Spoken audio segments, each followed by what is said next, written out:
मिले हैं, कोई भी आदमी गरीब से गरीब भी आए तो ये सोचकर उसके साथ व्यवहार करो कि ये जो आदमी दरखास्त लेकर आया है या जो पीड़ा बता रहा है ये यहाँ के एमएलए का माँ बाप है, इसकी समस्या का समाधान करो और कदर से उसके साथ बात करो।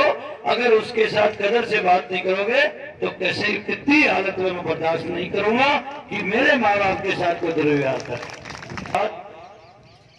इन सब अधिकारियों को बोल दिया कि भैया ये सूची ले जाओ और जिन जिन की फैसले बंद हो गए उनको बुलाओ, बुलाकर उनका सत्यापन कराओ और चालू करने की प्रक्रिया करो।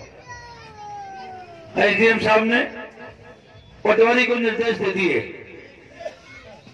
कि इस पंचायत में जिन जिन की पेंशनें बंद हो गई है, जिन जिन के गेहूं बंद हो गए हैं, उन सब लोगों से उनकी सूची ले जाओ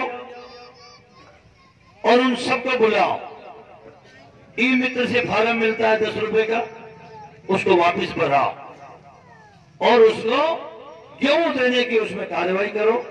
अगर किसी का गेहूं इसलिए बंद हो गया कि जमाबंदी में ज्यादा जमीन है 8 बीघा से, उसका भी एसडीएम साहब ने वो जो मैंने तरीका निकाला था पहले कि जमीन बाप दादाओं से आती है और जिसके नाम जमीन है जमाबंदी में 4 टाबर टोली है और एक वो खुद हो गया, 5 हो गए, तो उस फार्म में लिखो कि ये जमीन इसके पिताजी से आई थी, अगर आई है तो, और इसके जिसके नाम जमाबंदी में 40 बीघा है, इसके 2 बच्चे हैं, 2 बच्चियां हैं, एक खुद है, 5 जने हो गए। अब 40 बीघा को 5 जगह डालेंगे तो 8 पंजे 40, तो 8 बीघा से जितनी हुई ना, ज्यादा तो नहीं हुई, खट लिख दो उसमें ये जमीन 8 बीघा तक ही हुई एक के हिस्से में और उसके गेहूं चालू करने की कार्यवाही कर। ये मैंने एसडीएम साहब ने सब अधिकारियों को बोल दिया भैया हैंडपंप ठीक करो, पानी नहीं जा रहा है, लाइनें टूट रही तो उनको दुरुस्त करो।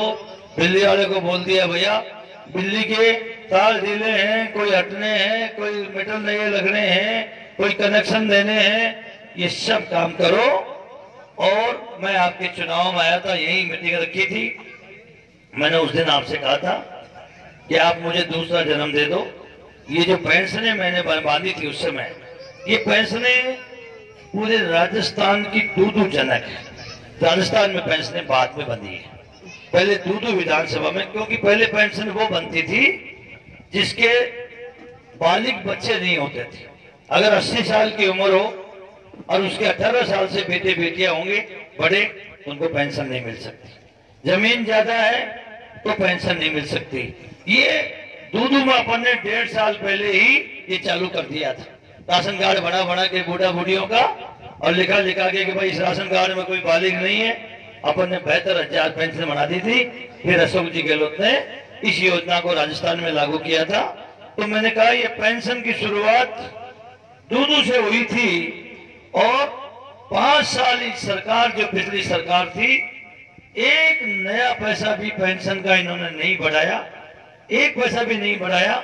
मैंने यही कहा था, या मेरी मीटिंग थी, मैं एडी चोटी का जोर लगाऊंगा, ईंट सेंट बजाऊंगा, लेकिन इन बुजुर्गों की जो, इन विधवाओं की, बुजुर्गों की जो पेंशन की राशि है ना, इसको बढ़ाऊंगा, चाहे मुझे कुछ भी करना पड़े। जैसे ही चुनाव जीता, अशोक गहलोत जी के पास गया, मैंने कहा गहलोत साहब मैं आपके इसलिए चुनाव जीत के आया हूं, अकाल पड़ा तो आपने इतने गेहूं दिलाए मुझे दूधों के लिए, कोई घर नहीं छोड़ के गया। जब जब आप मुख्यमंत्री बने ऐसी ऐसी योजना लेकर आए, 2 रुपए किलो गेहूं, नरेगा योजना लिया है, सबकी दवाई फ्री। इस जाग में हॉस्पिटल खोलना था मुझे, मैंने आपसे कहा हॉस्पिटल मंजूर करो, पढ़ देने से आपने हॉस्पिटल मंजूर कर दिया। मैंने कहा ये पशु का मंजूर करो, पढ़ देने से पशु का मंजूर कर दिया। मैंने कहा बिजली का ग्रेड करो, और बिजली का ग्रेड मैंने उस समय मंजूर करा दिया। स्कूल कर्मोन्नत करो, पढ़ देने से स्कूल कर्मोन्नत करा दी। इसलिए जब जब आपसे जो चीज मांगी आपने ये सब किया है।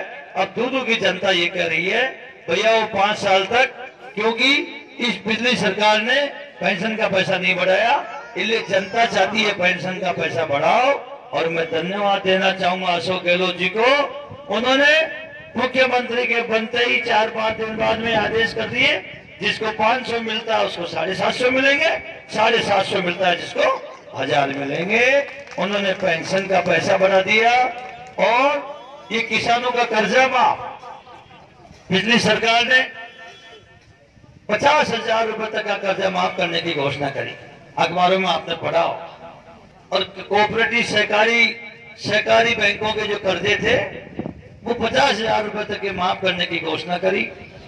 आज भी अखबार उठा लिखा लो, उन्होंने लिखा कि ये 50,000 रुपए के हिसाब से 9,000 करोड़ रुपए राजस्थान की जनता का कर्जा माफ होगा। सरकार विदा हो गई। इस पिछली सरकार ने केवल 2,000 करोड़ रुपए के सर्टिफिकेट दिए कर्जा माफ करने की। ये 7,000 करोड़ भी अशोक गहलोत को देना पड़ेगा, उनकी घोषणा करी हुई भी।